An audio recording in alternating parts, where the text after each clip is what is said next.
So here we are in the keys. This is Marathon key. I call it Maranatha key because the Lord's coming. He's the key, right? So Maranatha, we'll just call it Maranatha. It's pretty windy, in fact. The wind took up my notes and blew them out the window, and I had to go rush them down. So it's kind of windy out here, but it's very beautiful day. So let's begin with your life management.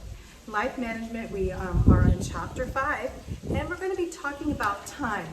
Actually, time management. So, if someone took $86,400 and put it in your bank account every morning, but you had to spend it by the end of the day, would you be able to spend it? Probably you'd think of some big items to buy each day, wouldn't you? Well, what would you do if you had 86,400 seconds given to you each day? Because you do. So each day you have that many seconds of time. You have to use those seconds for that day. You can't save it up for later or it get lost forever, right? So we're given 86,400 seconds every day for our life management. So when you think of time, you think, how much time do you have? When you're young, you think you have so much time. When you get older, you think, well, I don't really have that much time left, And then in between time, you're fighting for that time. Do I have enough time to get things done in life? So every day should be full of things that you could do for the Lord in that time. And that's what I think. What can I do for the Lord today? Or how can I worship the Lord today in my life? There's different ways to do that. And God gives us different talents and different gifts to give to last us through our days and our seconds and our time.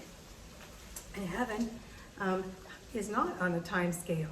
In fact, God is not on a time scale like we are. And soon we'll be out of that dimension of time. But right now we're in it, right?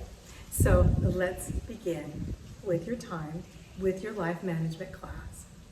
So sometimes we fail to use our time wisely, don't we? Thomas Edison said, time is the most important thing in the world. Because he didn't have that much time and he had a lot of things to invent, right?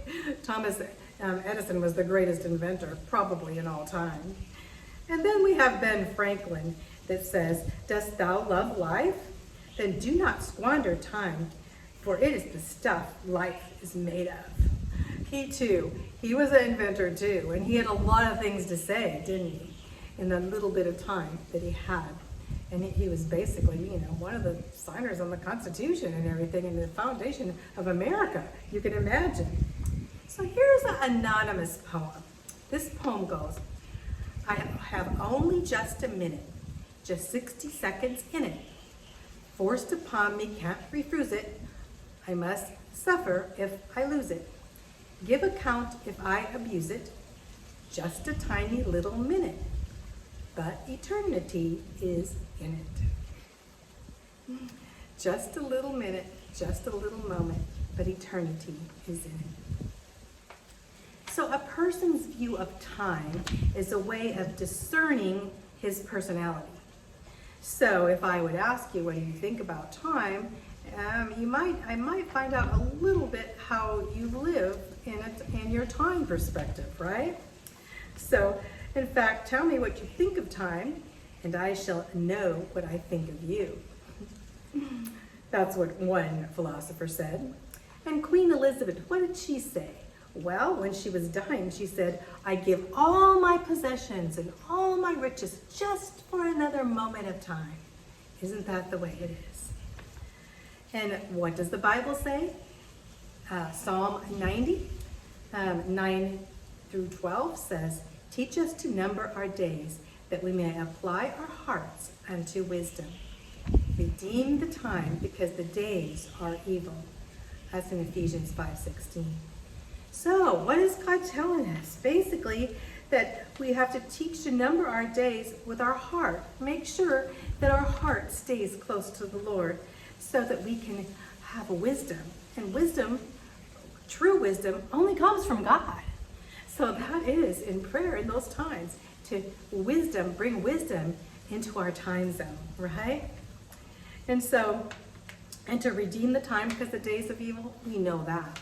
All around we're surrounded by evil. If you have the internet or if you have television or if you have watching movies, there's evil all over, and you see the news, what's going on, especially in the time dispensation that we live in is very evil. But we are lights, that we have Jesus, and we can light up this world. We can tell them of the gospel, we can share the gospel, we can love them in the midst of a dark and dying world. And that's what time for me is about. I hope that that's what time is for you too.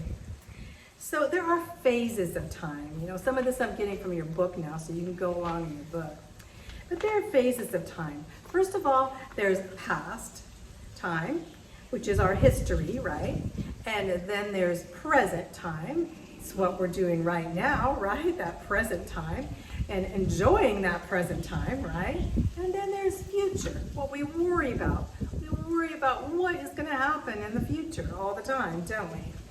So the past gives us a sense of security and direction, and it influences our shape of our future and influence our life to do with our past. Not only our past, not only your past, but also past history. The history of mankind gives us glimpses of man's mistakes and man's depravities and God's intervening, doesn't it? Amazing, amazing. So in Deuteronomy 8, Moses was instructed to have Israel remember, you know, have the country of Israel remember, the people of Israel to remember how the Lord had delivered them. So, you know, if we look in the past in our lives, how God has delivered us, doesn't that influence our present time? Doesn't it even influence our future? If we look and thank God for those wonderful times we knew that He showed up in our lives, then we can sense that He will show up today. He is the same today, yesterday, and forever. So He has control of our past and our present and our future, right? So we can look back, and the Bible says to look back and give thanksgiving. Whenever you are anxious, is be anxious for nothing, but go to the Lord in thanksgiving.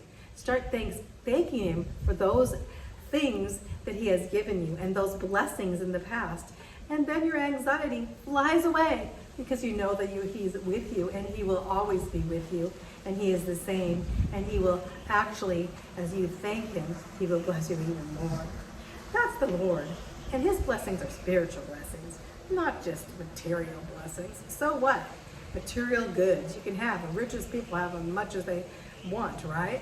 And they're not happy. They just want more. But we can have spiritual blessings. It is easy to neglect today and be in favor of your past or future, thinking, well, I'm not going to worry about today. You know, let me think about the past. I'm just going to do memories today. Or just let us think about the future. I'm going to start worrying about what I'm going to do in the future, or dream about what I'm going to do in the future. So usually the older you get, the more you live in the bygones past, and you love to tell people about them. You know, I probably do that to my grandkids, don't I? I tell them about, I want to tell you about my past. And I go, oh no, you know, Grandma's going to tell us about her past, you know, but all the things that God's brought me through, I could write a book of for sure. So, and then of course, those that are young, when I was young, I always dreamed about my future. I dreamed about what would lie in my future, who I would marry, how many children I would have, where I would live, would I be happy, what would my career be like? And don't you do that. And it's not wrong to do that, either way. But the thing is to focus too. Don't let your seconds of your day fly away by just reminiscing or worrying about the future or dreaming about the future. You want to live your life too for the glory of God that He's given you right at that present moment. So, you know, what is the secret? You know, when you think of secrets of talking about time, you know, first of all, what is the secret of possessing time? in that moment. So, and what is it when you're procrastinating? Sometimes we tend to procrastinate or an indecision. So what's the secret? So first of all, don't stop doing those things